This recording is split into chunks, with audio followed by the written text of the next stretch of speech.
नमस्कार, आप देख रहे हैं इंडिया टीवी। मैं हूं अमित पालित आपके साथ। सुबह के 10 बज रहे हैं और वक्त हो गया है दमदार 10 का। आज बुलेटिन में बात होगी दिन भर सुर्खियों में रहने वाली खबरों की। आज देश भर में धूमधाम से ईद मनाई जा रही है। बुलेटिन में बात होगी बिहार के सियासत की। अमित शाह के सामने सीएम नीतीश ने कौन सी पुरानी बात फिर दोहराई।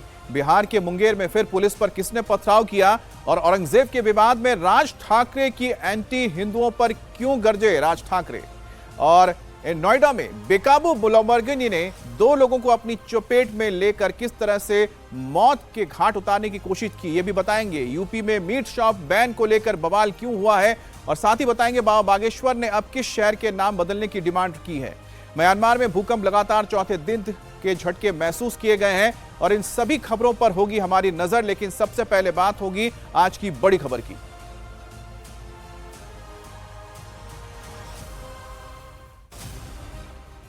और दमदार 10 में सबसे पहले बात होगी नोएडा में सुपर कार के रफ्तार के कहर की। नोएडा के सेक्टर 94 गोल चक्कर के पास तेज रफ्तार लैम्बोर्गिनी ने सड़क किनारे 2 मजदूरों को रौंद दिया। चश्मदीदों के मुताबिक कार की रफ्तार इतनी तेज थी कि आरोपी ड्राइवर कंट्रोल खो बैठा और सड़क के किनारे बैठे 2 मजदूरों पर अपनी सुपर कार चढ़ा दी। आरोपी ड्राइवर की पहचान हो गई है। आरोपी दीपक राजस्थान के अजमेर का रहने वाला है। कार की डिटेल निकालने पर पता चला कि कार मृदुल के नाम से दर्ज है, रजिस्टर्ड है। और हादसा इतना भयानक था कि मजदूरों की जान भी जा सकती थी। बस गनीमत रही कि सड़क के किनारे बैठे मजदूर घायल हुए हैं। आपको बताएं कि सुपर कार लैम्बोर्गिनी पर पुडुचेरी का नंबर प्लेट है। कार का नंबर 7000, मतलब नंबर भी वीआईपी है। हादसे के समय कार दीपक नाम का शख्स चला रहा था और कार का रजिस्ट्रेशन मृदुल नाम के शख्स के नाम पर है। एक यूट्यूबर है ये मृदुल और पुलिस ने आरोपी ड्राइवर को गिरफ्तार कर लिया है और कार को भी सीज करके थाने में रखा गया है। अब आपको हादसे की ठीक बाद की तस्वीर भी दिखाते हैं। आप देखकर हैरान रह जाएंगे कि जिस कार ने लोगों को सड़क पर कुचल दिया था वो इतना कूल कैसे हो सकता है। जो शख्स इसमें बैठा हुआ है यही इस गाड़ी को चला रहा था। हादसे के बाद आसपास मौजूद लोगों ने लैम्बोर्गिनी कार को घेर लिया। लोगों ने इसका वीडियो भी बनाया। आरोपी कार सवार दीपक ने बड़े इत्मीनान से मौजूद वहां लोगों से पूछा, कोई मर गया क्या है? तो क्या देख उधर पुलिस क्या भाई स्टंट ज्यादा स्टंट ज्यादा सीख लिए। कितना आदमी मरा पता है? मर गया इधर। तो क्या देख उधर पुलिस को बुलाओ, पहले पुलिस को बुलाओ भैया। अब आरोपी कार सवार दीपक यही नहीं रुका। जब स्पॉट पर मौजूद लोगों ने उसे घेर लिया और पूछा कि कार को इतनी रेस क्यों दी, तब भी दीपक ने बड़े आराम से कहा कि बहुत ही हल्की रेस दी थी। भैया पुलिस को बुला। भाग नहीं पाए। अरे रेस मारती गाड़ी। रेस तुम कितना है? अरे वैसे यहाँ पे लेटर देते हुए आ रहे हो। हल्का सा दिए हो। इलाज करवाओ, हॉस्पिटल ले जाओ। अब नोएडा पुलिस ने तुरंत एक्शन लेते हुए आरोपी ड्राइवर दीपक को गिरफ्तार किया। कार को सीज कर लिया गया है। लेकिन हादसा कितना भयानक था वो आपको लैम्बोर्गिनी कार की तस्वीरों को देखकर पता चलेगा। नोएडा में बीते रविवार लग्जरी लैम्बोर्गिनी कार का कहर देखने को मिला। दरअसल सेक्टर 94 में रविवार शाम तकरीबन 4 बजे के करीब इस लग्जरी लैम्बोर्गिनी कार ने फुटपाथ पर बैठे 2 लोगों को जोरदार टक्कर मार दी, जिनके चलते वो बुरी तरीके से घायल हो गए और इस वक्त उनका इलाज अस्पताल में चल रहा है। आप देखें ये लग्जरी कार है और टक्कर कितनी जोरदार थी कि जो एक साइड है इसकी पूरी तरीके से डैमेज हो गई है। जो शीशे हैं वो टूट गए हैं और यहाँ तक कि जो ये एयरबैग है वो भी इस गाड़ी का खुल गया है और पीछे की तरफ भी आप देखें तो जो टायर है वो पूरी तरीके से फट गया है और पूरा डैमेज हो गया है। दरअसल ये लैम्बोर्गिनी कार जो है वो बताया जा रहा है कि यूट्यूबर मृदुल की है, जो कि ग्रेटर नोएडा का रहने वाला है और इस गाड़ी को दीपक नाम का एक शख्स चला रहा था और फिलहाल नोएडा पुलिस ने दीपक को गिरफ्तार कर लिया है और जो दोनों घायल हैं उनका इलाज इस वक्त अस्पताल में चल रहा है। तस्वीरें आप देख सकते हैं, काफी महंगी ये गाड़ी आती है, लग्जरी कार आती है, लग्जरी गाड़ी है ये और काफी तेज रफ्तार में थी जब ये इसका एक्सीडेंट हुआ। पुलिस के मुताबिक काफी तेज थी। फिलहाल पुलिस पूरे मामले की जांच में जुटी हुई है, लेकिन आप देखें तस्वीरें कि ये लग्जरी लैम्बोर्गिनी कार है जो एक तरफ से पूरी तरीके से डैमेज हो गई है। हालांकि पुलिस ने इस गाड़ी को जब्त कर लिया है और आगे की कार्रवाई की जा रही है। तस्वीरें आप देख रहे हैं, ये लाल रंग की लग्जरी लैम्बोर्गिनी कार बेहद तेज रफ्तार में थी और सेक्टर 94 में इस गाड़ी ने फुटपाथ पर बैठे 2 लोगों को टक्कर मारी है, जिसके चलते वो बुरी तरीके से घायल हुए हैं। और टक्कर का अंदाजा आप इस बात से लगा सकते हैं कि जैसे ही टक्कर लगी तो आप देखें जो ड्राइवर सीट का एयरबैग है वो तक जो है टक्कर लगने के कारण खुल गया। एक साइड जो है पूरी तरीके से डैमेज हो गई है। और क्या हादसे के वक्त आरोपी दीपक नशे में था? हादसा आखिर कैसे हुआ? पुलिस इसकी अभी जांच कर रही है। साथ बात करने के लिए इलाके के डीसीपी हैं राम बदन सर। राम सर, पूरा मामला क्या है ये और कितने लोग घायल हैं, सबसे पहले ये जानना चाहेंगे, और एक्सीडेंट कैसे हुआ? देखिए, कल शाम की यह घटना है थाना 126 सेक्टर के अंतर्गत। एक व्यक्ति अपनी लैम्बोर्गिनी गाड़ी को बहुत ही लापरवाही पूर्वक चलाया, जिससे 2 लोगों को चोट लग गई। उससे उन दोनों लोगों को तुरंत हॉस्पिटलाइज कराया गया। गाड़ी और उसके ड्राइवर को पकड़ लिया गया, उस पर तुरंत मुकदमा पंजीकृत किया गया और आगे की विधिक कार्रवाई की जा रही है। इसी तरह की कोई कैजुअलिटी तो नहीं है? नहीं, कोई कैजुअलिटी नहीं है। उनको नॉर्मल चोट लगी है, दोनों खतरे से बाहर हैं। तो क्या ये शराब वगैरह पी हुई थी सर इसने? ड्राइवर ने कौन था ये? नहीं, शराब नहीं पी रखी थी। वो सीख रहा था, गाड़ी सीख क्या रहा था, वो उसको टेस्ट कर रहा था गाड़ी को। उसका एक्सीलेटर में पांव पड़ गया, इसकी स्पीड बहुत ज्यादा होती है जो उसने बताया। हमें भी और क्या है ये तो टेक्निकल जांच से पता चल पाएगा, पर उसने यही कहा कि मुझसे धोखे से दब गया और तेज हो गई, तभी चोट लग गई। अब लैम्बोर्गिनी से 2 मजदूरों को कुचलने वाले दीपक को बचाने की स्क्रिप्ट तैयार होने लगी है। दीपक के दोस्त मनीष हादसे के लिए कार में टेक्निकल फॉल्ट को वजह बता रहे हैं। हमारे साथ एक शख्स हैं जो कि आरोपी दीपक के जानकार हैं। दीपक को कैसे जानते हैं? सर मेरा दोस्त है, करीबन 6-7 साल से दोस्त है। ये बताइए, ये लैम्बोर्गिनी कार क्या खरीद ली थी या खरीदने वाले थे, क्या है पूरा? सर ये टेस्ट ड्राइव में थी, कार तो भी टेस्ट ड्राइव में थी। उन्होंने 10-15 दिन पहले कार ली थी, 14-15 दिन पहले कार ली थी और उसके बाद घर चले गए थे। तो अभी वो टेस्ट ड्राइव फेज में ही थी, कार वो ट्रायल ही ले रहे थे। और जब ये इंसिडेंट हुआ था उससे उन्होंने 4 मिनट पहले मुझे वीडियो बना करके भेजी है कि कार में ये दिक्कतें आ रही हैं। जो दिक्कतें हैं, escape control fold, start stop button fold और इंजन लाइट आ रही थी कार की। तो जैसे ये इन्होंने वीडियो भेजी है उसके 4 मिनट बाद ये इंसिडेंट होता है। और जैसे मैंने बात करी तो उन्होंने बोला कि जैसे उन्होंने एक्सीलेटर पे पाँव दबाया, वो गाड़ी या तो बंद हो गई या स्केप एरर आ गया और गाड़ी। अब हादसा कितना भयानक था, कार की रफ्तार कितनी तेज थी, खुद चश्मदीद की जुबानी भी सुनिए। वो मतलब 4 नंबर गेट से भगाए, सामने से गाड़ी ला रहा था, थोड़ा नशे में था। तो मतलब थोड़ी होती है चीज़ें दिखानी, यहाँ पे कॉलेज वगैरह है, बहुत फेमस कॉलेज है अपने यहाँ का। तो गाड़ी वहाँ से भगाए लाया, नशे में था। तो ट्रैक्शन मोड वगैरह की कुछ प्रॉब्लम थी, मतलब ऑन ऑफ किया हुआ था उसने। तो भगाए लाया, बंदे खड़े, साइड वाली जो लाइट वहाँ से रिपट के जो उनके लगी और जो मुड़ के गाड़ी फिर जो लगी, मतलब घायल हो गए वो 2 बंदे। जो मैं तो पीछे आया गाड़ी देखकर, और गाड़ी का नंबर 7000 था, पौंडीचेरी की गाड़ी थी वो, 7000 नंबर था। वो जहाँ से सामने से भगी है वहाँ से मुड़ के यहाँ, मतलब इसी रोड की घटना है, यहाँ से मुड़ के जो पेड़ में घुसी यहाँ पे, उसका साइड वाला बम्पर, पूरी गाड़ी यहाँ से, मतलब ये टायर के निशान देखो। अब बात करेंगे बिहार की। बिहार के दरभंगा में कलश यात्रा पर नफरत के पत्थर बरसे हैं। केवड़गामा पंचायत के पिछियारी गांव में शोभा यात्रा पर पथराव हुआ है। छत पर जमा उपद्रवियों ने कलश यात्रा को टारगेट करके पत्थर बरसाए, जिसका लाइव वीडियो सामने आया है। मोहम्मद अलाउद्दीन नाम के शख्स का यह घर बताया जा रहा है, जिसकी छत पर जमा नफरती भीड़ ने कलश यात्रा पर ईंट और पत्थर बरसाए। पूरे बने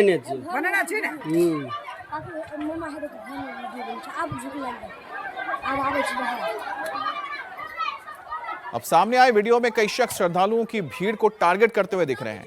हैरानी की तो बात यह है कि इस हमले में कई महिलाएं भी नजर आ रही हैं, जो छत से ईंट और पत्थर चला रही हैं।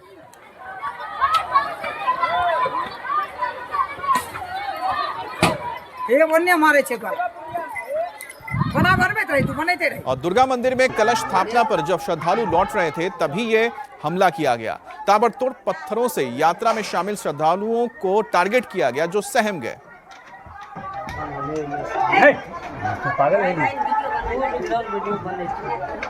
अब घटना की जानकारी पर तुरंत पुलिस की टीम मौके पर पहुंची। एसएसपी जगन्नाथ रेड्डी ने हालात सामान्य और कंट्रोल में होने की बात कही। वीडियो फुटेज के आधार पर अब छानबीन की जा रही है और अपराधियों की पहचान करने की कोशिश हो रही है। और अचानक पत्थरों की बारिश से पूरे इलाके में हड़कंप मच गया। श्रद्धालुओं में भगदड़ मच गई। गांव के पूर्व मुखिया के मुताबिक होली के दिन से समुदाय विशेष के लोगों ने हमला किया है, तभी से इलाके में तनाव है, जिसके बाद नवरात्र के पहले दिन कलश यात्रा पर हमला किया गया। श्रद्धालुओं की भीड़ पर हमला करके उन्हें डराने की कोशिश की गई। तो गांव में होली के दिन से ही विवाद चल रहा है। समुदाय विशेष के द्वारा होली के दिन युवाओं पे हमला किया गया था, जिसमें 5-6 लोग घायल हो गए थे। थाना पे पीआर बॉन्ड बना के उनको छोड़ दिया गया था। चैती नवरात्रा का कलश यात्रा निकला था, उस पर समुदाय विशेष लोगों के द्वारा हमला कर दिया गया। पुलिस प्रशासन की तत्परता से अभी गांव में शांति। अब बात करेंगे हम महाराष्ट्र की। ईद से पहले महाराष्ट्र के बीड जिले में बड़ी साजिश नाकाम की गई है। पुलिस ने यहां पर मस्जिद में ब्लास्ट के 2 आरोपियों को गिरफ्तार किया है। दोनों ने जिलेटिन स्टिक के जरिए मस्जिद में ब्लास्ट किया था। ब्लास्ट से कोई घायल तो नहीं हुआ, लेकिन मस्जिद की फर्श और खिड़कियों के शीशे को नुकसान जरूर पहुंचा है। ब्लास्ट के बाद पुलिस तुरंत एक्टिव हुई है और दोनों आरोपियों को अरेस्ट कर लिया गया है। दोनों आरोपी स्थानीय निवासी हैं और साथ ही दोनों समुदाय के लोगों ने पीस कमेटी की बैठक कर माहौल को बेकाबू होने से बचा दिया है। पुलिस के मुताबिक दोनों आरोपियों ने आपसी विवाद में इस वारदात को अंजाम दिया है। बीड की मस्जिद में ब्लास्ट की वारदात गेवराई तहसील में हुई है। पुलिस को सूचना मिली थी कि अर्था मसला गांव में मस्जिद में ब्लास्ट हुआ है, जिससे मस्जिद की फर्श और दीवार की खिड़कियों को नुकसान पहुंचा है। पुलिस 20 मिनट के अंदर वहां पहुंच गई और 3 घंटे के अंदर दोनों आरोपियों को गिरफ्तार कर लिया। गांव वालों ने बहुत समझा बुझाकर लोगों को किसी भी तरह के उग्र होने से बचाया है, तनाव को कम किया है। वहीं पर पुलिस ने भी तुरंत एक्शन लिया ताकि ईद से पहले लोगों में नाराजगी ना हो और किसी भी तरह की कोई अप्रिय घटना ना घटे। केसमध्ये गावाच्या स्तरावर आणि पोलीस स्टेशनच्या स्तरावर शांतता कमिटी मीटिंग सुद्धा झालेली आहे आणि सगळ्या लोकांना आश्वासित केलेले आहे। त्यामध्ये चांगल्या प्रकारे परफेक्ट तपास त्यामध्ये होईल, जेणेकरून आरोपीला एकदम कडक शिक्षा त्यामध्ये भेटू शकतो। तो त्यामुळे ॲज ए एसपी बीड म्हणून सगळ्या लोकांना हेच रिक्वेस्ट आहे, तुम्ही शांतता ठेवा। पोलीस प्रशासनतर्फे मी सगळ्या लोकांना आश्वासन देतो की आम्ही 100% त्यामध्ये लावून त्यामध्ये आम्ही चांगला तपास करणार। और पुलिस ने जिन दोनों आरोपियों को गिरफ्तार किया उनका नाम विजय गवाने और श्रीराम सागड़े है। गवाने ने ब्लास्ट से पहले अपने इंस्टाग्राम अकाउंट पर रील अपलोड किया था, जिसमें वो जिलेटिन के साथ नजर आया था और इसी के बाद पुलिस ने उसे गिरफ्तार किया है। गवाने एक माइनिंग कंपनी में काम करता है और इसलिए उसे जिलेटिन के जरिए ब्लास्ट के बारे में जानकारी है। दोनों आरोपी पिछले दरवाजे से मस्जिद में घुसे थे। अब इस मामले पर जमकर सियासत भी हो रही है। एआईएमआईएम के प्रवक्ता वारिस पठान ने कहा है कि मस्जिद में ब्लास्ट बीजेपी नेताओं के भड़काऊ बयानबाजी का परिणाम है। किसने इनको इतना बढ़ावा दिया? ये किससे प्रोत्साहित होते? ये उन्हीं नफरती भाषणों के बयानों से जो बीजेपी के नेता आए दिन देते हैं, उससे प्रोत्साहित हो जाते हैं कि हम मस्जिद में घुस घुस के मारेंगे। अब ऐसे 2-4 नमूने चले जाते हैं और इस तरह से आप धमाका करते हो। मस्जिद को कितना आपने नुकसान पहुंचाया, वहां की दीवार को डैमेज हो गया, सब कुछ हो गया। और हमारे साथ हमारे संवाददाता दिनेश मौर्य जुड़ गए। दिनेश, इस पूरे मामले में जो आरोपी है उनके बारे में क्या जानकारी मिल रही है? देखिए, बीड पुलिस के सूत्रों से हमारी बातचीत हुई। उनका कहना है कि जो आरोपी है वो उसी गांव के रहने वाले हैं और वारदात के ठीक पहले जब इनका विवाद हुआ था, इस विवाद के बाद ही इन्होंने इस धमाके की साजिश रची। आरोपियों के गांव के नज़दीकी एक जगह पर कुआं खोदने का काम चल रहा है और इस कुआं को खोदने के लिए जिलेटिन स्टिक्स का इस्तेमाल होता था। आरोपी उसी जगह काम करते थे, ऐसे में उन्हें पता था कि जिलेटिन के स्टिक्स कहाँ रखे गए हैं। मुख्य जो आरोपी है वो महज 10वीं तक पढ़ा लिखा है, लेकिन उसे पता था कि जिलेटिन स्टिक्स के जरिए बम कैसे बनाया जाता है और इसी जानकारी का इस्तेमाल उसने किया और जिलेटिन वारदात के ठीक बाद कुछ ही घंटे बाद उसने इन जिलेटिन स्टिक्स को कुआं खोदने वाली जगह से चुराया, बम बनाया और उसके बाद धमाका करने के पहले रील इस इरादे से बनाया ताकि वो अपनी दहशत उस इलाके में पैदा कर सके, इसीलिए पहले रील बनाया गया और उसके बाद। लेकिन छोटा सा जवाब दीजिएगा कि आखिरकार आपसे रंजिश किस बात को लेकर थी? देखिए, एक मामूली कहासुनी हुई थी, उसके बाद ये विवाद हुआ था और दोनों ही आरोपियों ने इस मामूली विवाद के बाद ही इस तरह से बड़ी घटना को अंजाम देना तय किया। एग्जैक्ट रीजन क्या था, इसे पुलिस जांच के दौरान 5 दिनों की कस्टडी मिली है। ऐसे में एग्जैक्ट मोटिव क्या था इसे पता लगाने का प्रयास करें, लेकिन अभी प्रारंभिक जानकारी के अनुसार इतना ही है। तो दोनों आरोपी आप बता रहे हैं कि स्थानीय थे, लोकल थे और इनका विवाद हुआ था और इस आपसी विवाद के बदले में ही या बदला लेने के लिए इन्होंने इस घटना को अंजाम दिया था। बहरहाल इसमें जब तफ्तीश होगी तो और भी तथ्य निकलकर सामने आएंगे। बहुत बहुत शुक्रिया आपका।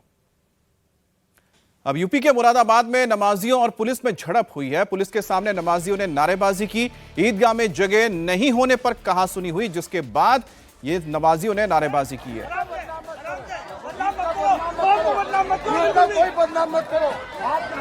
मुरादाबाद में नमाजियों और पुलिस के बीच झड़प हुई है और बताया जा रहा है कि ईदगाह में जगह नहीं होने के चलते पुलिस के साथ यहां पर लोगों और पुलिस के बीच कहासुनी हुई, जिसके बाद नारेबाजी हुई है। दरअसल ईदगाह में जगह नहीं थी, जगह कम होने की वजह से ही थोड़ा विवाद हुआ और विवाद होने के बाद पुलिस और लोगों के बीच कहासुनी हुई। पुलिस मौके पर मौजूद है और लोगों को समझाया बुझाया गया है। तो पुलिस के सामने नमाजियों ने नारेबाजी भी की है। ईदगाह में जगह ना होने के चलते ये नारेबाजी की गई है। दरअसल बड़ी तादाद में नमाजी पहुंचे थे। आज ईद का मुबारक दिन है और ऐसे में सभी ईदगाह में जाकर नमाज पढ़ने के लिए आए थे, लेकिन जगह कम होने के चलते नाराजगी हुई और जिसके बाद लोगों ने वहां पर नारेबाजी की। अब देश भर में ईद उल फितर का पर्व धूमधाम से मनाया जा रहा है। मस्जिदों में सुबह से ही लोग नमाज अदा कर रहे हैं। मस्जिदों में ईद की नमाज पढ़ी जा रही है। ईद के मौके पर लोग एक दूसरे के गले मिलकर बधाई भी दे रहे हैं। वहीं सुरक्षा के पुख्ता इंतजाम किए गए हैं। दिल्ली की जामा मस्जिद में सुबह 7 बजे नमाज अता की गई और भोपाल से लेकर मुंबई, नोएडा, पटना में शांतिपूर्ण ढंग से नमाज पढ़ी गई है। केरल के तिरुवनंतपुरम और तमिलनाडु के त्रिची में भी बड़ी तादाद में लोगों ने मस्जिद में जाकर ईद की नमाज अदा की है और इसके बाद अब दौर शुरू होगा लोगों से मिलने का, गले मिलने का और कई तरह के व्यंजन खाने का। और लगभग 1 महीने तक का जो रमजान का महीना था ईद के इस मुबारक दिन के साथ खत्म हो चुका है। अब आज का जो दिन है बहुत ही महत्वपूर्ण हो जाता है, क्योंकि जो त्यौहार का दिन है, लोग घरों से बाहर निकले हैं, मस्जिदों में जा रहे हैं, नमाज अदा कर रहे हैं, जिसकी तस्वीरें इस वक्त आपके स्क्रीन पर है। ईद का त्यौहार यूपी में पूरे उत्साह के साथ मनाया जा रहा है। यूपी में ईद की नमाज को लेकर पुख्ता इंतजाम किए गए हैं। हर जिले में पुलिस फोर्स तैनात की गई है। ड्रोन से पुलिस निगरानी कर रही है और संभल में तो खास तौर पे प्रशासन ने तैयारी की है। आला अधिकारी फील्ड में मौजूद है। संभल में 3 कंपनी रैफ, 7 कंपनी पीएसी की तैनात की गई है।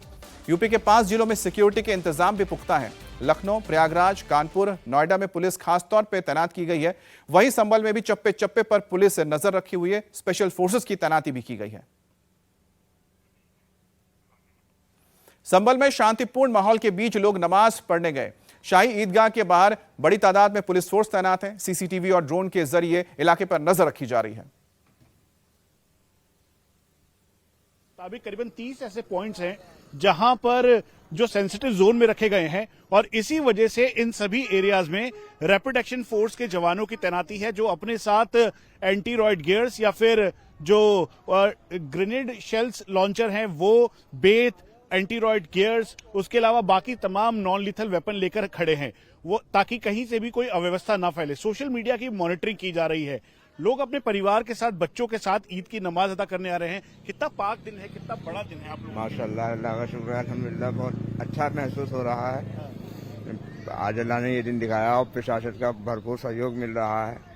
अच्छा महसूस हो रहा है और आप लोगों का भी सहयोग मिल रहा है। आप देखें तो छोटे बच्चे के साथ, अपने बच्चों के साथ ही आए हैं और पूरा परिवार अब यहाँ पर नमाज छोटे जी परिवार जो फैमिली में हैं, 2 बेटे हैं मेरे, तो अवेलेबल। तो आप देखिए तो यहाँ पर जो स्थानीय लोग हैं वो खुश इस बात से हैं, क्योंकि जिस तरीके के हालात थे उसको देखते हुए यहाँ पर चारों तरफ सुरक्षा है, कहीं से भी कोई अव्यवस्था नहीं है और इसीलिए इस बात का ध्यान रखा जा रहा है कि कहीं से भी कोई भी व्यक्ति जो नमाज अदा करना आ रहा है उसको कहीं से भी कोई दिक्कत ना हो। अब इसके साथ साथ करीबन 7 से 8 के लगभग जो कंपनी है पीएसी की, वो पूरे संभल में है। 6 अलग अलग जोन में बांटा गया है और 30 जो मजिस्ट्रेट हैं उनका डिप्लॉयमेंट किया गया है। और संभल में पुलिस के साथ प्रशासन की टीम लगातार फील्ड पर गश्त लगा रही है। एसडीएम वंदना मिश्रा खुद मोर्चा संभाल रही है। उनका कहना है कि ईद की नमाज के लिए सभी तैयारियां पहले से पूरी कर ली गई थी और आज शांतिपूर्ण माहौल में ईद का त्यौहार लोग मना रहे हैं। क्या क्या तैयारी की गई है और किस तरीके से सिचुएशन को मॉनिटर भी किया जा रहा है, मेंटेन भी किया जा रहा है। यहाँ ईदगाह है जहाँ हम लोग अभी हैं और ये परंपरागत ईदगाह है जहाँ बहुत पहले से ही नमाज अता होती आई है, तो बड़ी संख्या में यहाँ भीड़ इकट्ठी होती है और इसके दृष्टिगत साफ सफाई काफ़ी दिनों से कराई जा रही थी। यहाँ पर पेयजल की व्यवस्था की गई है, टैंकर्स लगाए गए हैं, मोबाइल शौचालय लगाए गए हैं। इसके अलावा सुरक्षा व्यवस्था के दृष्टिगत पीएससी, सिविल पुलिस और आरआरएफ की तैनाती की गई है, मजिस्ट्रेट्स तैनात किए गए हैं और जगह जगह जो क्रूशियल पॉइंट चिन्हित किए गए वहाँ लेखपाल कानूनगो की भी नियुक्ति की गई। और यूपी सरकार ने ईद की नमाज के लिए गाइडलाइन भी जारी की थी कि कोई भी सड़क पर नमाज ना पढ़े, ना ही छत पर नमाज अता की जाए। संभल समेत यूपी में इस आदेश को लेकर कानून की ओर से पालन करवाया जा रहा है। संभल में सांसद जियाउर रहमान बर्ग भी नमाज पढ़ने ईदगाह पहुंचे। क्या कुछ उन्होंने कहा, आपको सुनाते हैं।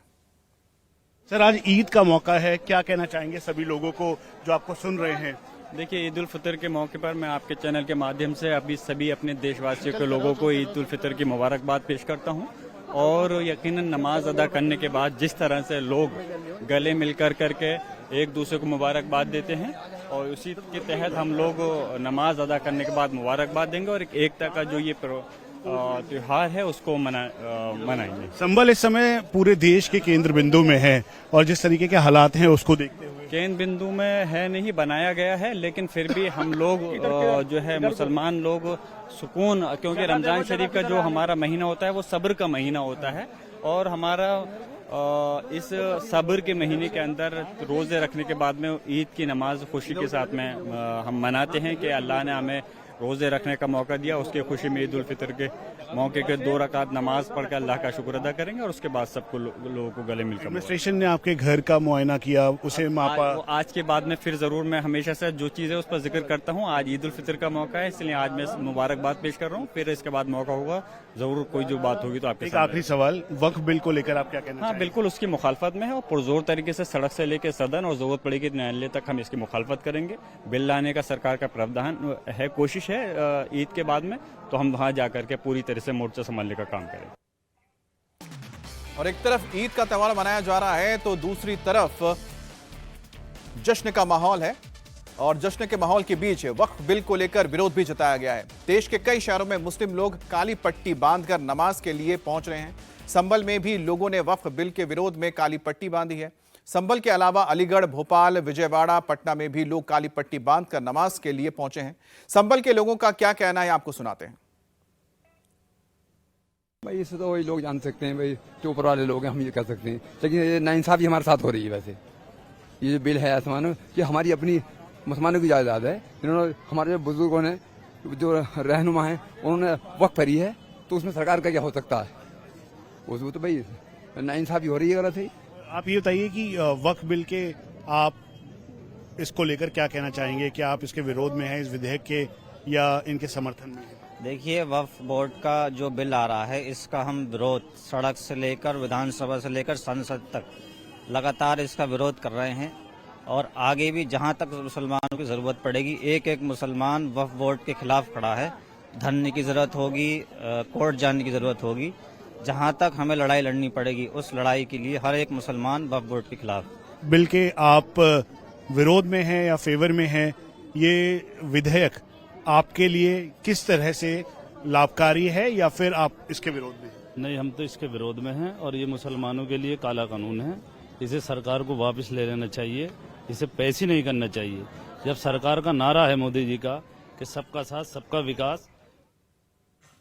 और दिल्ली के जामा मस्जिद में लोग काली पट्टी पहनकर पहुंचे, वक्फ बिल का विरोध किया। ईद की नमाज पढ़कर निकले मुसलमानों का वक्फ बिल पर क्या कहना है, आपको सुनाते हैं।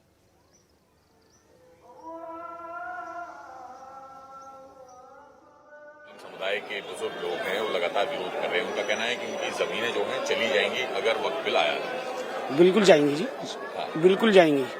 और आज से थोड़ी है, जमाना हो गया, चलता चला आ रहा है और एकदम आ जाओ और एकदम भाई ऐसे नहीं होता ना। इस विरोध का कोई फायदा नहीं है, कुछ बेनिफिट हुआ अभी तक, सिर्फ लड़ाई झगड़ा ही होना है। तो इसलिए हमारा जो एक वक्फ बोर्ड है, ये हमारा अभी वोटिंग हुई थी तो हमारा क्लियर हो गया था, जिसके अंदर आपने एक टारगेट रखा था कि अगर इतने % लोग वोट देंगे तो ये कैंसिल होएगा। जब ये सब हो चुका था तो उसके बाद दोबारा फिर क्यों? जो भी है सर ये ठीक नहीं है, मतलब और अगर ऐसा रहा तो फिर ठीक नहीं रहेगा। आगे माहौल जो है तनाव बदलेगा।